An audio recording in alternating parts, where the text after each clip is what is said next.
우리가 사무엘상 26장을 읽었는데 사무엘상 24장의 말씀 보시면 오늘 본문과 비슷한 내용이 나오게 됩니다.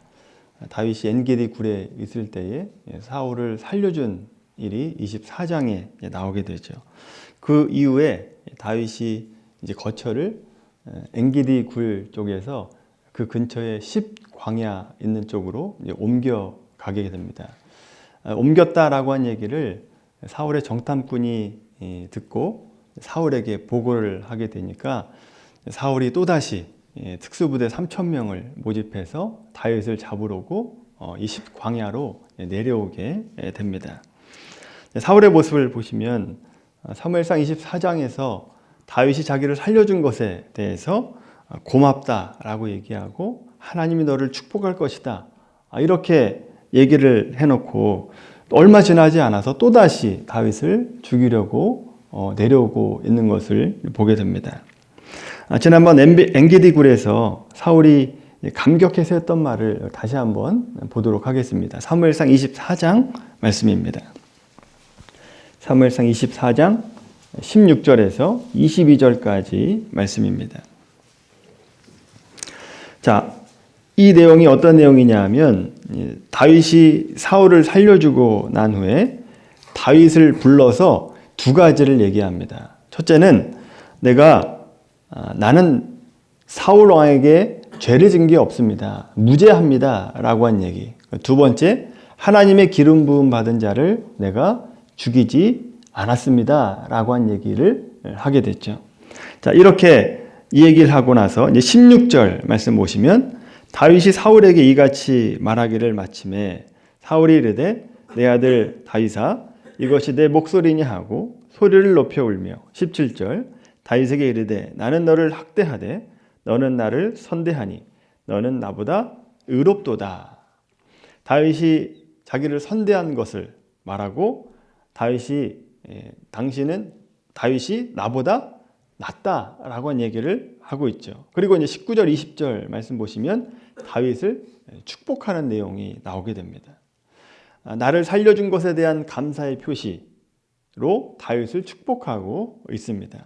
자, 그런데 재미있는 것은 그 이후에 하는 말이 자기가 어떻게 말과 행동을 바꾸겠다라고 하는 말은 없고 다윗에게 자기의 자손을 부탁하는 말만 하고 있는 것을 보게 되죠.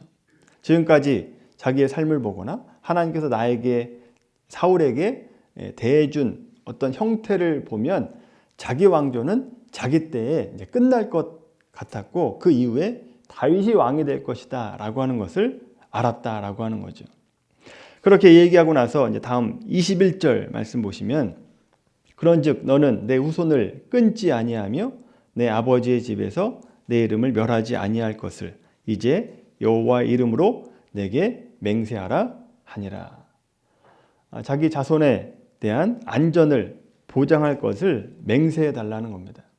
보통 한 왕조가 끝이 나고 다음 왕조가 들어서게 되면 대부분 권력으로 무력으로 이렇게 왕조가 바뀌기 때문에 은혜롭게 바뀌는 경우가 없습니다. 새로운 왕조가 들어서면 앞선 왕조의 사람들을 웬만하면 다 죽이게 됩니다. 남겨놨다가는 나중에 후환이 있기 때문에 웬만하면 다 죽이게 되는 거죠. 따라서 앞선 왕조의 후손들은 평안히 사는 것은 고사하고 목숨만 굳이 살아도 많은 은혜를 받는 겁니다. 그런데 이런 것을 생각해서 사울은 자기 자손이 걱정이 되니까 내가 죽거든 내 자손은 살려달라, 은혜를 베풀어 달라라고 하는 얘기를 다윗에게 하고 있습니다. 부탁이라기보다는 반강제적으로 여호와 이름으로 내게 맹세하라라고 얘기하고 있죠. 자, 그리고 오늘 본문으로 다시 돌아와 보십시오. 26장으로 돌아오시면 사울이 3,000명을 이끌고 다시 다윗을 잡으러 오게 됩니다. 이번에 다윗은 숨어 있지 않습니다. 오히려 적극적으로 사울의 적진으로 침투해 들어가게 되죠. 이때 하나님께서 사울의 군사들을 모두 다 잠들게 하셔서 아무도 다윗이 진영에 들어온 것을 모르게 됩니다. 자, 이번에도 다윗이 사울을 죽일 수 있는 기회가 왔습니다. 그러나 기름 부음 받은 자를 죽이는 것은 범죄다라고 얘기하면서 물병과 창만 가져가고 말죠. 자, 그리고 다윗이 산 건너편으로 가서 사울을 불러서 깨우게 됩니다. 자, 그리고 대화하는 내용이 24장과 비슷한 내용이 나와요. 사무엘상 24장과 비슷한데 여기서도 두 가지를 얘기합니다. 나는 죄가 없습니다. 무죄합니다. 라고 하는 것과 또 사울왕 당신을 내가 죽일 수 있었습니다만 죽이지 않았습니다. 왜냐하면 하나님의 기름 부음 받은 자이기 때문입니다. 라고 하니 두 가지 얘기를 하게 됩니다. 자, 이에 대한 사울의 대답이 21절, 25절입니다. 21절, 25절 한번 읽어볼까요? 21절 먼저 읽겠습니다. 시작. 사울이 이르되 내가 범죄하였도다. 내 아들 다윗아 돌아와라. 내가 오늘 내 생명을 귀하게 여겼은즉 내가 다시는 너를 해하려 하지 아니하리라. 내가 어리석은 일을 하였으니 대단히 잘못되었도다 하는지라. 아멘. 내가 잘못했다라고 얘기하고 있습니다. 그리고 25절 말씀 보세요. 읽습니다. 시작. 사울이 다윗에게 이르되 내 아들 다윗아 내게 복이 있을지로다. 내가 큰 일을 행하겠고 반드시 승리를 얻으리라 하니라. 다윗은 자기 길로 가고 사울은 자기 곳으로 돌아가니라. 아멘. 하나님의 이름으로 다윗이 승리할 것을 말하고 다윗을 축복하고 있습니다. 여기서는 자기 자손을 좀 부탁하는 얘기는 나오지 않고 각기 자기의 길로 돌아갔다라고 얘기하고 있죠. 여러분 24장도 그렇고 26장도 그렇고 이 이야기가 이렇게 끝나면 안 되는 거 아닙니까? 사울이 살림을 받았습니다. 죽을 수 있었는데 죽지 않았죠. 사울이 다윗에게 고마움을 표현했습니다. 그리고 잘못했다라고 말도 했습니다. 그런데 이 이상으로 해야 될 일이 있죠. 그냥 이렇게 넘어가면 안 됩니다. 하나님이 사울의 왕의 자리를 다윗에게 넘겨줬다라고 하는 것을 알았다면 그 이유를 생각하고 내가 지금 이런 식으로 살면 안 되겠구나 라고 하는 것을 깨닫고 뭘 해야 됩니까? 하나님 앞에 나아가서 회개해야죠. 하나님 앞에 무릎 꿇고 하나님 내가 이러이러한 것을 잘못했습니다. 용서해 주시고 내가 앞으로는 이렇게 행하겠습니다. 라고 통회하고 회개하고 바뀌어야 된다라고 하는 겁니다. 물론 24장의 말씀 보시면 다윗의 말을 듣고 이것이 내 목소리냐 내 아들 다윗아 라고 얘기하고 소리 높여 울었다라고 되어 있습니다. 울었다라고 되어 있어서 마치 회개한 것 같지만 울었다고 진정한 회개가 아닙니다. 운다고 회개가 아니다라고 하는 거죠. 회개의 과정에서 눈물을 흘릴 수 있습니다만 꼭 눈물이 있어야만 회개했다라고 얘기할 수는 없다라고 하는 겁니다. 우리가 회개했다라고 말할 때는 세 가지 요소가 들어가야 됩니다. 첫 번째는 지적인 요소가 들어가야 됩니다. 회개하려면 내가 하나님을 등지고 잘못된 길을 갔구나. 말하자면 길 잃은 양같이 제 길로 가지 않고 다른 길로 갔구나라고 하는 것을 깨달아야 됩니다. 자기가 잘못했다라고 하는 것을 알아야 된다라고 하는 거죠. 자, 그러면 자기가 잘못했다라고 해서 알려면 어떤 비교 대상이 있어야 되는 거 아닙니까? 기준? 그 기준이 뭡니까? 하나님의 말씀이 기준이 되어서 내 모습이 어떤가를 살펴봐야 된다라고 하는 거죠. 그래서 하나님의 말씀으로 책망하는 소리를 들어야만 돌이킬 수 있는 힘이 생기게 됩니다. 두 번째, 회개에는요, 감정적인 요소가 들어가야 됩니다. 내가 하나님 앞에 죄를 범했구나, 내가 죄인이구나 라고 하는 것을 깨달았을 때 안타깝고 탄식하는, 통회하는 심정이 생겨야 됩니다. 이것이 이제 심하게 되면 눈물이 나게 되는 거죠. 여기서 주의해야 될 것이 반드시 눈물을 흘려야 된다라고 하는 것이 아니고 눈물이 없다고 해서 또 회개한 것이 아닌 것이 아닙니다. 눈물은 있을 수도 있고 없을 수도 있습니다. 다만 내 안에 통회하는 마음, 안타까운 마음은 있어야 된다라고 하는 거죠. 감정적인 부분은 눈물을 흘릴 수도 있고 안 흘릴 수도 있다라고 하는 겁니다. 세 번째, 마지막 제일 중요한 요소입니다. 회개에는요, 의지적인 요소가 들어가야 됩니다. 자기 죄를 깨닫고 통회하고 자복하고 돌이켜야 된다라고 하는 것을 알았다면 잘못된 행동을 끊는 행동, 결단이 필요하다라고 하는 거죠. 잘못을 끊지 않고 여전히 동일한 죄를 짓고 있다라고 한다면 회개했다라고 말할 수 없게 되는 겁니다. 물론 한 번에 끊으면 좋습니다만 예전에는 5번 했던 게 이 회개하고 나서 한 2-3번으로 줄었다라고 해도 큰 결단의 모습입니다. 그럼에도 여전히 죄를 짓는 것이니까 자기 잘못된 행동에 대해서 가난한 마음을 가지고 애통한 마음을 가지고 다시 죄를 짓지 않으려고 하는 결단의 모습이 있어야 되는 것이죠. 이렇게 회개에 필요한 3가지 요소가 다 있어야 되는데 이 3가지 요소 가운데 제일 중요한 게 뭐냐? 바로 의지적인 요소라고 하는 거죠. 바뀌어야 된다라고 하는 겁니다. 원래 회개했다라고 하는 이 원어, 히브리어 원어를 보더라도 돌아온다라고 하는 뜻입니다. 돌아온다. 헬라어의 원문을 보더라도 잘못함을 깨닫고 난 후에 행동까지 포함되어 있는 것이 원어 속에 들어가 있다라고 하는 거죠. 행동이 바뀌어야 된다라고 하는 겁니다. 그런데 여러분, 우리나라는요, 심파를 좋아해서인지 몰라도 감정을 앞세우는 경향이 많습니다. 그래서 눈물이 있어야만 회개한 것 같다라고 얘기하는 분들이 많아요. 그러나 그렇지 않다는 겁니다. 의지적인 결단이 훨씬 더 중요합니다. 바뀌는 게 중요합니다. 마음으로 결심하고 내가 다시는 죄를 짓지 않겠다. 어떤 유혹과 시험에 넘어가지 않고 물리치겠다라고 한 단호한 마음, 그 마음을 가지고 죄로부터 돌이키는 행실이 있어야 된다라고 하는 거죠. 여러분, 저와 여러분의 삶 가운데 하나님 말씀을 비추어서 무엇이 잘못되었는지를 알게 되기를 바랍니다. 진정한 회개가 있게 되기를 바랍니다. 가장 큰 죄는 뭡니까? 윤리 도덕적인 죄가 아닙니다. 하나님을 멀리 떠난 것이 죄입니다. 하나님을 거부한 것이 죄라고 하는 거죠.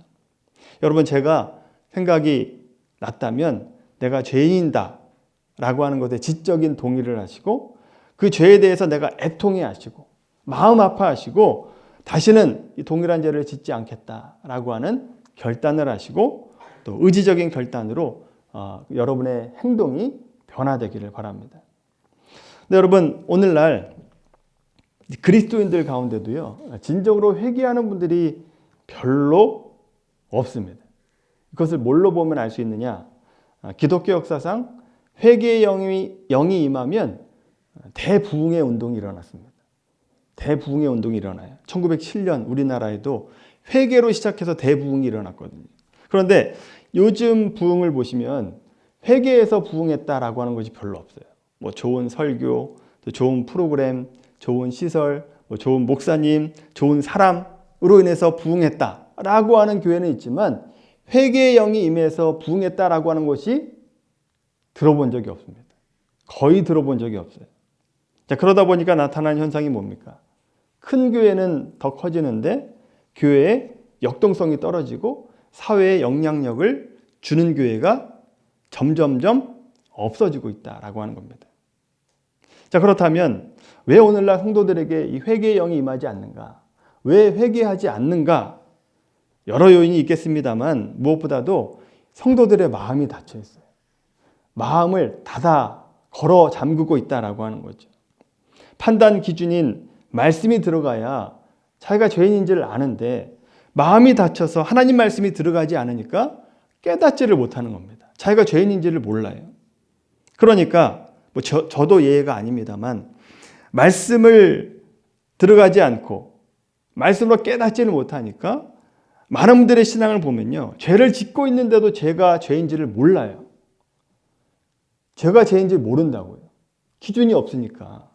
뭐가 기준인지를 모르니까 죄를 짓고 있는데도 죄가 죄인지 모릅니다. 그냥 당연하게 여기고 있죠. 한 걸음 더 깊이 들어가면요, 그렇다면 오늘날 성도들의 심령에 왜 말씀이 들어가지 않는가? 왜 말씀이 들어가지 않는가? 오늘날 사람들의 삶의 목적이요, 자기 행복에 맞춰져 있기 때문에 그래요. 자기에게 맞춰져 있습니다.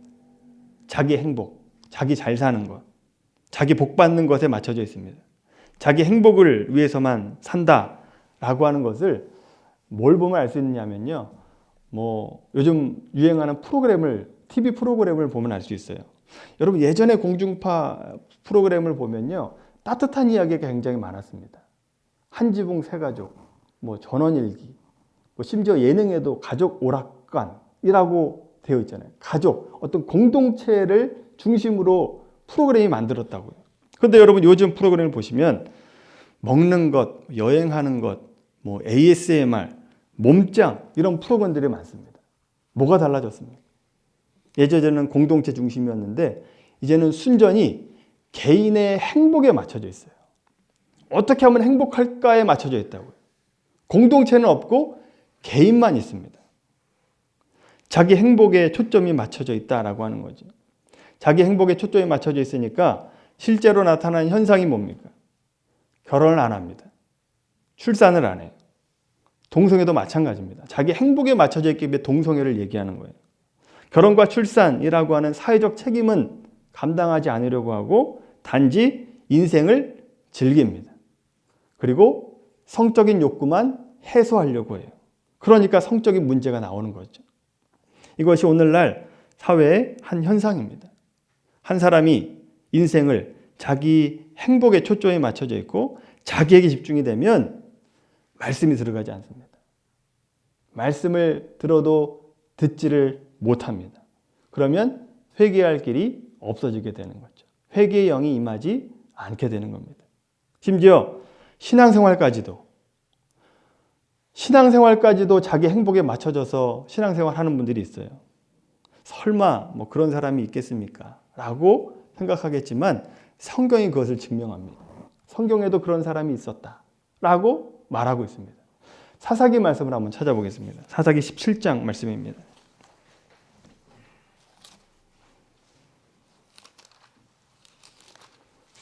구약성경 사사기 17장 1절 말씀입니다.